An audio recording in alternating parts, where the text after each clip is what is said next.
Morning students, I am Priyanka, Maths Department, JPS Academy. Students, as you know, our revision is going on for the chapter Lines and Angles, chapter number 9, and 9A exercise we had done yesterday, and today we are going to revise our next exercise 9B, that is based on pair of lines and corresponding angles.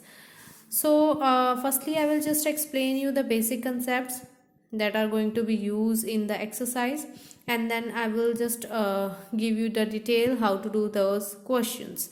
Okay, firstly we will discuss different types of lines.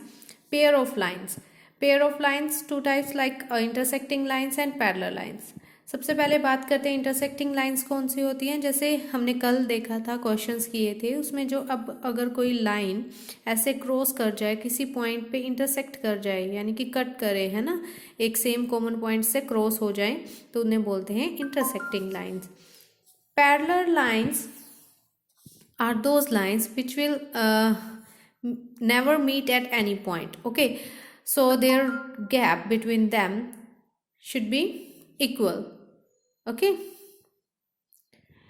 next is transversal होता है like any two lines like this. अगर two lines हैं तो ऐसे कोई line उसको cross कर जाए, दोनों लाइन्स को, that is called transversal of these lines like this. Okay, the main topic is angles made by the transversal. अगर आपकी टू लाइन्स पैरेलल हैं और एक ट्रांसवर्सल उनको कट कर रहा है, तो वहाँ पे आपके कौन कौन से एंगल्स होंगे, उनका नेम्स क्या होंगे और कौन से एंगल्स आपके इक्वल होंगे। सबसे पहले बात करते हैं कॉरस्पॉन्डिंग एंगल्स। कॉरस्पॉन्डिंग एंगल्स कौन से होंगे? अगर ये दो लाइन्स पैरेलल हैं, एक ये बाहर वाली साइड एंगल और एक ये अंदर वाली साइड एंगल, सेम साइड में अगर ये एंगल्स की बात की जाए तो ये होंगे कॉरस्पॉन्डिंग एंगल्स। ठीक है, ऐसे ही 2 और 6 भी कॉरस्पॉन्डिंग एंगल्स होंगे, 4 और 8 भी कॉरस्पॉन्डिंग होंगे, 3 और 7 भी कॉरस्पॉन्डिंग होंगे।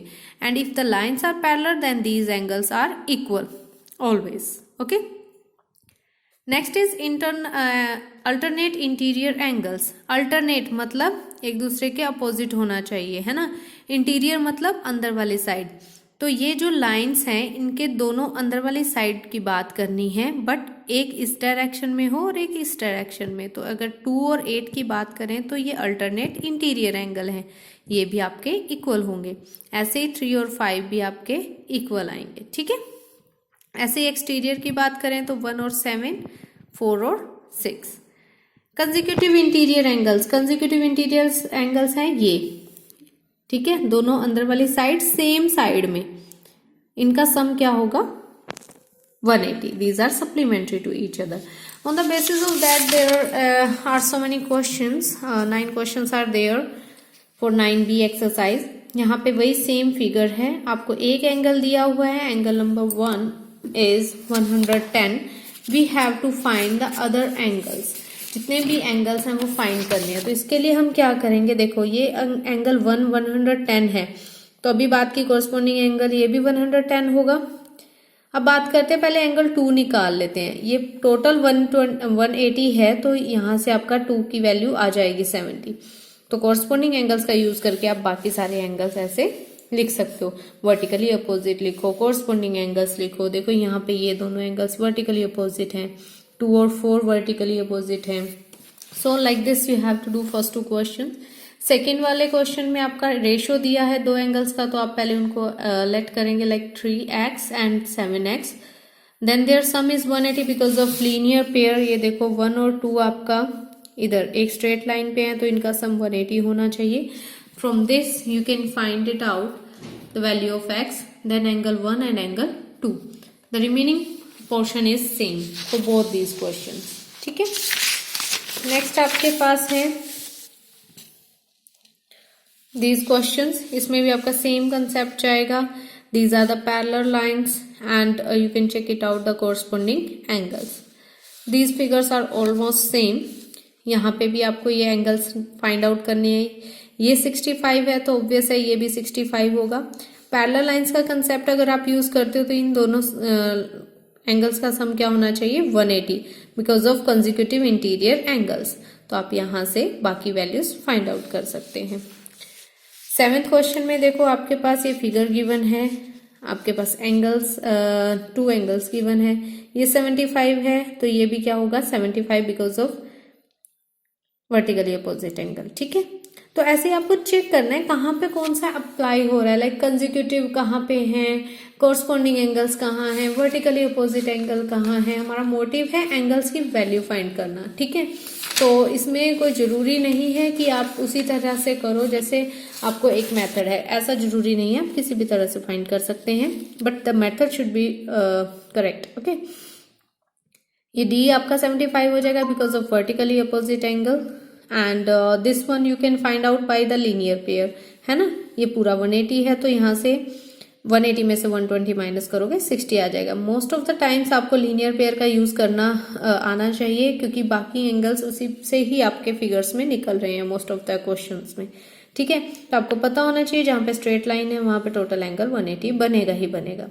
अब बात कर सकते हैं कि ये एंगल और ये एंगल 120 है और ये 60 है because of corresponding angle and you can find this angle by consecutive interior angles, their sum should be 180 degree. Like this you can find out the other questions also like this. The same figure is there, parallel lines are there and this one is a transversal, तो यहाँ पे भी consecutive interior angle आएगा, ये भी consecutive interior angle and their sum is 180 degree. तो figures को देख के आपको चेक करना है कि कैसे हम इनको फाइंड करें। Question number 9 is a statement question. There are the 2 lines which will cut by the transversal T if the interior angle on the same side of a transversal are these, find the measure. आपको बोला गया कि 2 lines है उसको transversal cut कर रहा है और उनके इंटीरियर एंगल्स ये दिए हुए हैं। अगर ये इंटीरियर एंगल्स हैं तो इनका सम क्या होगा 180 होगा। So by this you can find it out the value of x and then the angles also. So today I just explain you all the questions of exercise 9b. Revise all these concepts, try these questions, do your written practice and do your best in weekly test. Okay, if any student is left for the checking of chapter number 9, so submit it to your concerning teacher, otherwise your weekly test will not be considered. Okay then, thank you.